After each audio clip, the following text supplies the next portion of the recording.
¿Qué tal amigos? ¿Cómo están? El día de hoy vamos a platicar de un homicidio muy mediático. Tal vez el homicidio mediático más entrañable y escandaloso de los últimos tiempos en América Latina. Hemos hablado de asesinos seriales, hemos hablado de feminicidas, de infanticidas. Hoy vamos a platicar de Caín, del asesino de su hermano en Colombia. Jonier Leal acabaría con la vida de su hermano, de su famoso hermano, y también de su madre. Mauricio Leal era un joven emprendedor. Fue conocido como el niño genio. Se habría ganado ese apelativo y había dolido a la sociedad como duele ahora. Y para que te duela más, solamente imagina a un joven que inició su trayectoria como ayudante de peluquería. Y si colocarse en las esferas de la sociedad popular es ganarse la confianza de la gente, imagínate llegar a las grandes esferas en donde se encuentran los personajes, la política, los artistas, las actrices, los actores, los cantantes. Esos que buscan con soberbia, que tienen vanidad. Pero esa soberbia y esa vanidad forma parte de un producto y con toda razón, porque trabajan en ello, porque su producto son ellos mismos, porque mercadológicamente hablando, siempre tienen que estar en óptimas condiciones, con una imagen impecable. Trabajan en ello. Ahí es donde entra Mauricio, para otorgarle a toda esa gente con talento la facilidad de que se sientan seguros, con una apariencia. Pero llegar ahí y mantenerse es la fortaleza de este genio, de este niño, de este hombre emprendedor, que finalmente, la madrugada del 22 de noviembre del 2021, fue asesinado por su propio hermano. Jonier Leal habría estado en casa, ahí, en una zona residencial cerca de Bogotá, en Colombia, donde vivía Mauricio con su madre. Mauricio y su madre habrían estado el domingo como cualquier día. Desafortunadamente, Jonier habría estado en la noche preparando el homicidio. ¿Y cómo es que lo prepara? Porque de acuerdo a la fiscalía se sabe que 4 meses habría estado preparando la forma para matar a Mauricio y a su madre. Es terrible, hay testimonios, hay evidencias de que Jonier habría entrado por la parte trasera de la propiedad a la habitación de su madre por una puerta de cristal, por un ventanal. Según la fiscalía, habría sedado a su mamá para después lesionarla con un arma punzocortante. Después de estar sedada, después de no mirarla cara a cara, consciente, con la cobardía de matarla mientras estaba sedada, y con la cobardía también de arrastrar su cuerpo por unos pequeños escalones hacia la habitación de Mauricio, y con la misma arma punzocortante, acabaría también con la vida de su hermano. Pero en este caso, de una forma lenta, demasiado lenta. La muerte más lenta, en donde él utilizó un video grabando a su hermano en donde hacía ver que él se estaba quitando su propia vida. En efecto, fue la primera hipótesis de la Procuraduría de la Fiscalía de Colombia. Esa hipótesis narra, de acuerdo a la posición de los cuerpos, de acuerdo a una carta suicida, que Mauricio Leal habría sido homicida y suicida. Habría matado a su madre para después matarse él. Vaya hipótesis, que duró por cierto poco tiempo. Las evidencias eran claras, la gente no se haría esperar. La gente haría lo propio y mediante las redes declaraban una y otra vez que el sospechoso era Jonier, el hermano envidioso. Así fue.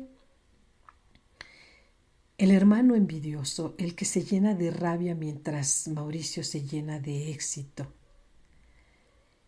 ¿Qué dolor puede tener, qué ardor puede tener una persona para acabar con todo? Y mientras la gente veía muestras, evidencias de lo incongruente, yo veía otras cosas más dolorosas.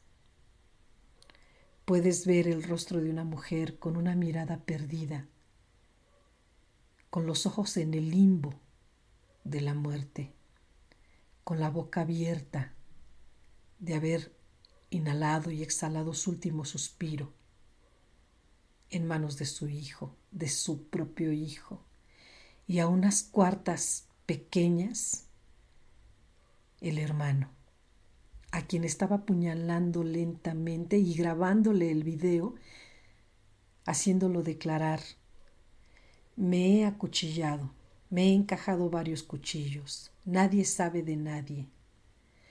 Pero en la parte final de ese clip aparece una frase donde dice: ¿qué más hago?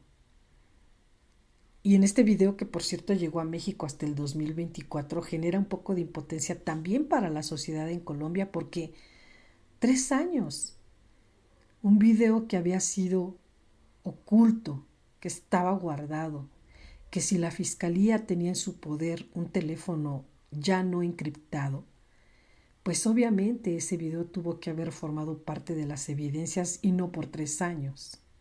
Incluso la sociedad en Colombia llegó a cansarse de este caso, argumentando que se trataba ya de una cortina de humo para fines políticos, y con toda la razón. No se hablaba de otra cosa en Colombia. 3 años después llega a México, y aquí en México, que somos muy mal pensados, te confieso que cuando yo vi el video en donde Mauricio se destapa, quitándose la sábana y mostrando su abdomen al punto de la terrible hemorragia por apuñalamiento, definitivamente no solo ves las sombras que están en la cabecera, que por cierto tiene unas alas de ángel, que eso es lo que veía toda la gente. El movimiento en las cabeceras, unas sombras que, si bien no estaban totalmente claras, pero se veía que había una tercera persona en esa habitación, que más tarde confirmado estaba que era Jonier.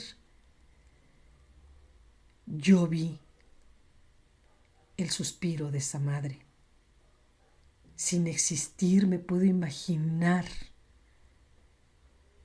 cómo fue que ella perdió su vida ahí, con los ojos mirando al limbo, con la muerte en la pupila por su hijo. Pero no solamente eso, sino que ves la carta en las redes, ya tomando la investigación, una carta absurda. Seamos honestos. Aquí en México existe una tendencia terrible. Las estadísticas hablan de suicidios elevadísimos, muchísimo suicidio al año, y eso te permite tener en cierta forma pues conocimiento de algunos patrones. Hay gente que no es una regla, hay gente que se suicida sin más ni más, sin dar señales de nada.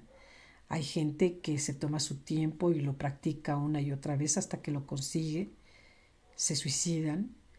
Y hay gente que si va a tomar una despedida a través de un documento, de una carta, deslindando de responsabilidades a quienes corresponda, pues escribes con tiempo la carta, lo haces consciente, incluso algunos usan hasta sus sobres para guardarlas y ponerlas en algún lugar, no como sucedió con Mauricio, que de pronto ya con los minutos a cuenta regresiva escribe una carta en donde hereda y decide que por favor mis bienes pasen a mis sobrinos, a los hijos de mi hermano, y mis propiedades queden en manos de mi hermano con amor. Todo eso escrito en una letra evidentemente al borde de la muerte y pareciera como si lo hubiera escrito con el puño, agarrando la pluma con el puño. Es que un foco rojo tan contundente, una declaración obligada, presionada, y vaya, todo eso para que pareciera que se trataba de un homicidio-suicidio. La fiscalía no tardó en investigar. Sí, Jonier había entrado por un ventanal, sedó a su mamá, la apuñaló, la arrastró por las escaleras, pero dejó unas gotas de sangre que no limpió. Él habría limpiado las evidencias con jabón y agua. Pero no hay crimen perfecto y dejó unas ligeras manchas en las escaleras. También existen unas manchas que encontraron los peritos en la recámara del propio hermano, de Jonier. Ahí, en el lavabo. Unas cuantas gotas, pero la evidencia suficiente. Por supuesto que en tanto que se realizaba esta investigación, Jonier se estaba dando aires en las entrevistas que otorgaba, como el que va remando, escapando del fuego. Así otorgaba una y otra entrevista, sin victimizarse, simplemente lamentando la partida de su hermano y su madre, y fácil de creer por la entereza con la que hablaba, como el que se resigna. Y llama mucho la atención que él estaba al pendiente de lo que la gente decía, porque él mismo se defendía. Él decía, yo no entré por la ventana trasera, yo no tenía que hacer eso. La gente dice, y la gente dice, yo no le debía dinero a mi hermano no me daba dinero, yo no le tenía envidia. Pero también llama mucho la atención que en una de esas entrevistas porta vestido la chamarra de Mauricio Leal, la chamarra de su hermano. ¿Con qué carácter? ¿Con qué descaro? Usando la chamarra blanca que Mauricio Leal había vestido en algunas otras ocasiones. No había duda, era esa, y la gente lo notó. Obviamente, el tiempo dio la razón. Una y otra prueba, las cámaras de videovigilancia y la gente insistiendo en que el sospechoso principal era su hermano. En las cámaras de videovigilancia de la zona del conjunto residencial lujoso donde vivían, pues obviamente se ve que la única persona que entra y sale el domingo y el lunes es Jonier. Más que suficiente. Él habría utilizado la madrugada para acabar con la vida de su hermano y de su madre. Y hay muchas cosas que quedan en la impotencia de la sociedad, el tiempo principalmente, pero también ahora vemos la tranquilidad de saber que Mauricio regresó en 2024. Regresó por su justicia y aparece un video jamás analizado. Ese video aparece en el 2024, al menos aquí en México llegan las cosas después de 3 años. Y en ese video, que no había sido aparentemente visto y que la fiscalía no había sacado, no había analizado, pues es contundente. Jonier, Caín, mató a su hermano y a su madre.